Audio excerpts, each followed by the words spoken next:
doing these practices like you're talking about, it helps, right? It sort of helps me, if you will, build up a little emotional armor to say, I know I'm going to have to deal with a lot today, or there's a high likelihood based on the way a lot of my days are, it may be challenging, but I'm going to give to me by doing this, this, and this. And that helps start off with a level of positivity and encouragement that helps me cope better with all the other stuff that might get thrown my way.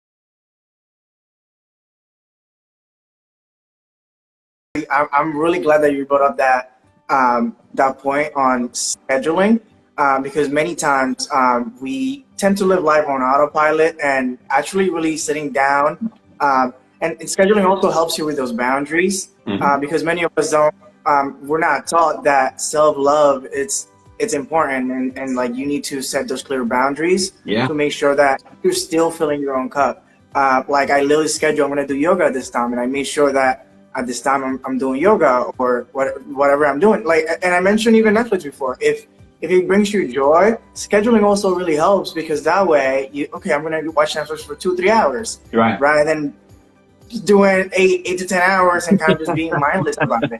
Right. The whole point of like self-love is to really be present and be mindful about what you're doing, so you can enjoy that present moment, and really just and that's why physical, like I'm glad that you brought up a lot of physical activity, because that's a really good way for you to just be where you are, be here, be now, and really that's one of the best ways to like really feel yourself and kind of just connect again with the present life and the world altogether. And it really, like, if you don't know where to start, like really start with scheduling. Like really look at your schedule, and don't just schedule your work time and your study time and all that stuff. Schedule times that you're gonna really like fill your cup. Schedule times that you're gonna like really care for yourself. Like I have all my workouts scheduled on there. I have literally when I'm gonna be stretching. If I'm gonna be reading, I schedule that on there. And it really helps you kind of just stay consistent. Also build those habits as well. Right. Because if you're picking up a new habit, like RJ said, it can definitely be challenging at first. So if you schedule that and you continue to build on that, it'll become more automatic and it'll become easier for you to do. I would add, especially if you're coming from where we were coming from, talking about if I'm so used to being so selfless that I never give myself time, you better believe it's going to be a very big challenge and shift in your mind to say, oh wait, I'm going to give to me first. Like that's hard in and of itself, just to like wrap your brain around that. So like you said, and I agree, putting the time in the schedule, being very intentional, like whether you use a physical calendar, digital calendar, I like a combination of the two. Being able to have that as that constant reminder, I think is great. And then just being able to build on what you were saying about being present. I like being able to do physical activity at times because I think it's easier to help you sit in this moment. Like last time we were touching on feeling your feelings, right? Yes. What greater way to give yourself the time and being able to reflect and be able to feel your feeling, both positive, negative, and in between, right? So if I'm budgeting that time, I'm not saying like you sit there and like, I'm gonna feel now, but maybe you go on like a walk, right? And then you see something and that reminds you of like something that you were feeling that you didn't have time for at the time. And you're like, you know what? Like, I want to think about that now. Like, that's the level of intention. I'm going to think about that. Oh, you know, me and Carlos didn't get to talk about this issue that we're having. So let me sort of start thinking about it now to get myself prepared for that conversation and really thinking through how I feel and what I want to say and how do I want to express it. It's not so much like you have to set it down and be very prescriptive, like do this, do this, do this. It's just giving myself the time to say, no, it would be beneficial to me if I carve out this time and then whatever comes up, comes up. You know, I'm going to take this mindful walk around the lake. I'm going to look at these birds. And I'm really just going to focus on like looking at them and love my breathing and be happy that I'm able to move. And maybe some other things are going to come up for me during that time. That matters. That's important. We all have to do that. You know what I mean? Even if you're trying to satisfy all those other areas, me as a person, me in my relationship, me as a parent, whatever your roles are, I got to make sure I'm good first. Then everything else builds on that. Definitely. Yeah, 100% agree. Like that present moment is crucial. And I know that many of us, especially when we take those times, like let's say that you schedule time to go on a walk around the neighborhood. Mm-hmm. Make sure that you put your phone away. Make sure that, like, even if you have a chance, like, music is awesome and everything, but if you have a chance, like, you know, kind of just listen to your environment, be where you are, and really just feel what's around you. Really connect with the world that's the here and now, because that's really the only thing that's true. Like, you know, there's a past that passed, and there's a future that's uncertain, that we don't know about. Correct. So it's really crucial. It's really important for us to take that time. Let's say that you like to play ball. Really just play ball and, like, really connect to the ball. Like, be there. Like really feel the wind. Like, really feel yourself. And I think that's so important to do. And honestly, that brings me to my next point, because I personally like to start my day off with presence. Like, I don't touch, like, and this wasn't the case for me always. So if you're watching this, know that this is pretty common. But before, especially when I was, like, getting my bachelor's in, like, college, I'll wake up and, like, roll over and immediately, like, start scrolling on my phone. Mm-hmm. And that's not, I wasn't being present. I was just being mindless. Like, I was just mindlessly, I'd like to, like, literally mindlessly scrolling. Yeah. And then the rest of my day would kind of just become a mindless, like, scroll. Like, I would just be living on autopilot. Yeah. And once I began to be more intentional, and I learned about this through meditation, I was like, hey, you got to be a little more intentional.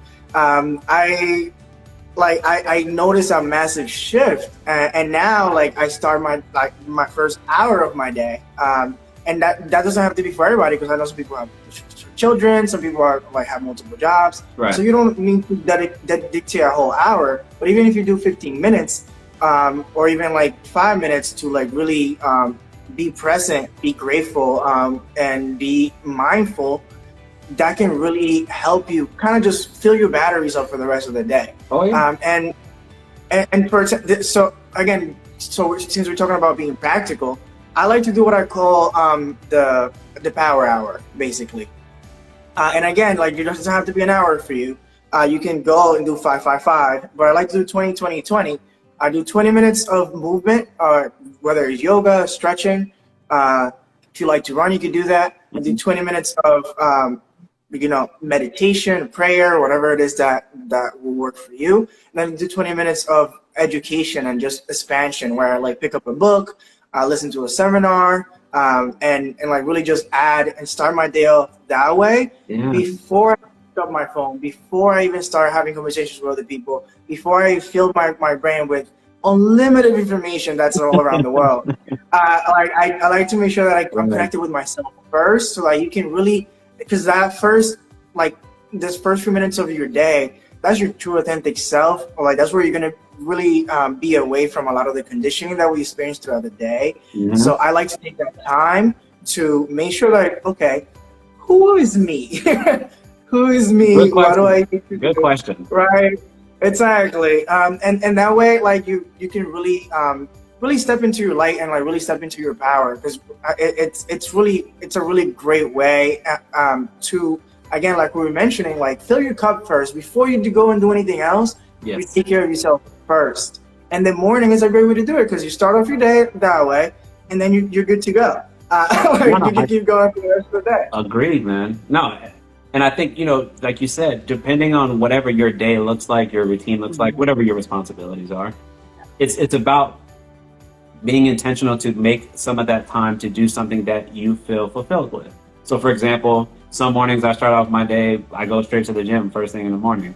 Some days I like to sit here and I like to just water my plants. I have, like, some music on, and I just sit there and I, like, very mindfully water the plants, because I just like looking at them and smelling them and rubbing the leaves, because it just brings me some kind of peace. I like green stuff. Having little times to do that, right? You talked about reading or listening to a seminar or a podcast or whatever those things are. I love movement, but really just being able to be thoughtful about saying, I might have a very challenging day ahead of me, right? Some people might say this. Maybe you roll over, you're like, this is going to be a lot. But to help me sort of buffer myself so that the day doesn't like swallow me up or eat me alive, so to speak. Doing these practices like you're talking about, it helps, right? It sort of helps me, if you will, build up a little emotional armor to say, I know I'm going to have to deal with a lot today, or there's a high likelihood based on the way a lot of my days are, it may be challenging, but I'm going to give to me by doing this, this, and this. And that helps start off with a level of positivity and encouragement that helps me cope better with all the other stuff that might get thrown my way. And if I do that repetitively, now that's like the way that I see the world. Now my perception is sort of shifting on how I approach my day. Instead of rolling over and being like, man, this is going to be a rough day. Maybe I'm like, this is going to be a good day. And then I'm going to go into my routine, right? And go do these things. And then I feel good about it. It gets me motivated to like seize the day rather than just kind of exist and survive the day.